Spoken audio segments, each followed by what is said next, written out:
Мұсабек Сеңгірбаев атындағы орта мектебінің 4-ші А сынып оқушысы Аятбек Ақнұр. Мұқағали Мақатаев, үш бақытым. Ең бірінші бақытым халқым менің, соған берем ойымның алтын кенін.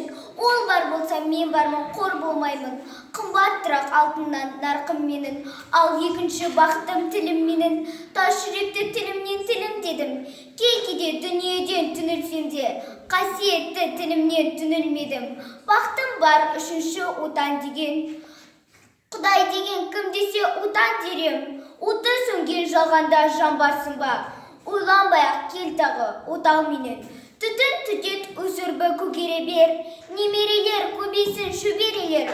Жадында ұста, жақсылық күтпегейсін. От емес, оқ сұрасам менен егер.